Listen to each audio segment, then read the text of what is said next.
And in that role, I work on acquisitions, exhibitions, publications, and I care for the more than 30,000 photographs in the museum collection.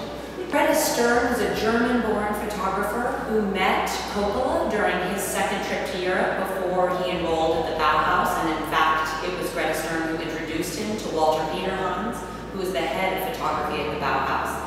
She had a very distinguished career in photography and graphic design and advertising in the late 1920s in Germany.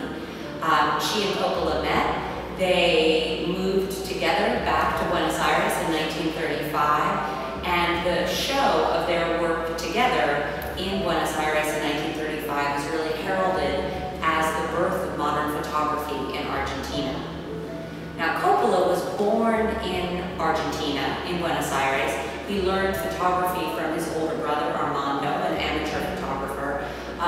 But the visual language that Coppola developed through photography, I would say, is much more indebted to his avant-garde circle with which he was affiliated, not the photography circles per se. So his work was completely different from the camera clubs and the other work that was happening in Argentina at the time, and really owes much more to a visual language of film.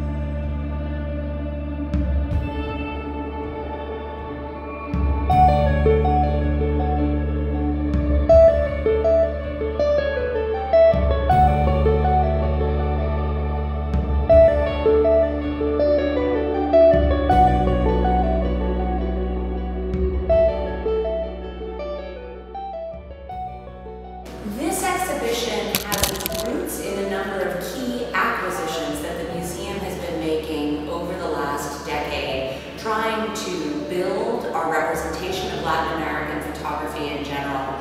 So many of the photographs on the wall are owned by the museum.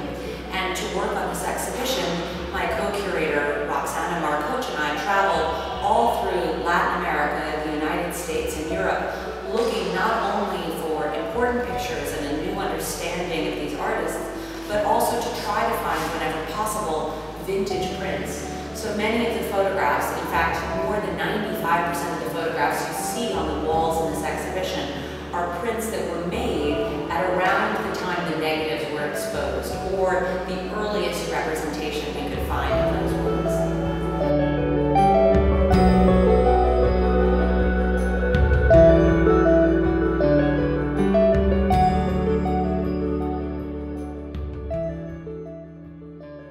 So we purchased a number of photographs from Jorge Mara, and he has also done a lot of research on each of these figures and has been instrumental in many ways in the planning of the exhibition.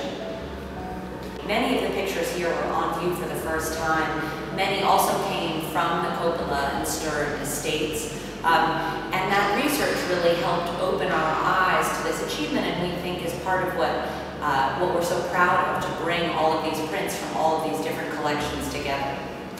We think that Greta Stern and Horacio Coppola are two incredibly important, innovative figures in the avant-garde language of the 20th century.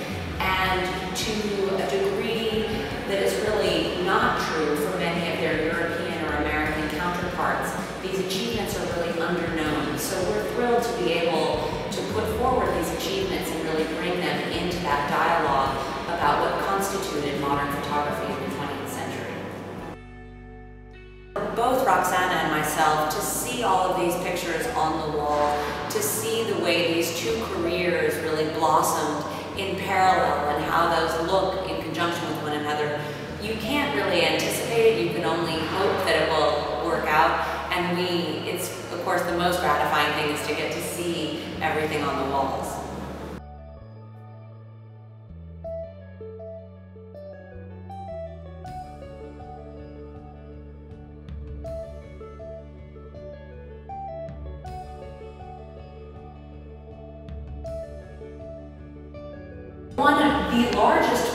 by Horacio Coppola in this exhibition also happens to be one of my favorites.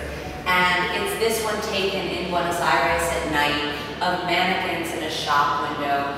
And to me, what this exemplifies is the sort of his interest in the found surrealism on the street, the strangeness in looking at your hometown and finding these elements that might not seem so strange, but then you have the shop window where the dividing line almost reads like a break in a film strip.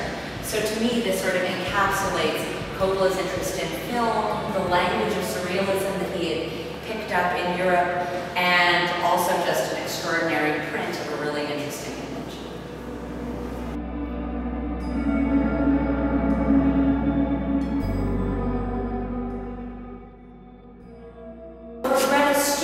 The final gallery of her work is dedicated to her sueños, which are a group of incredibly innovative and original photo collages that she made for a women's magazine called Idilio in response to dreams that the readers would write in saying, psychoanalysis will help you.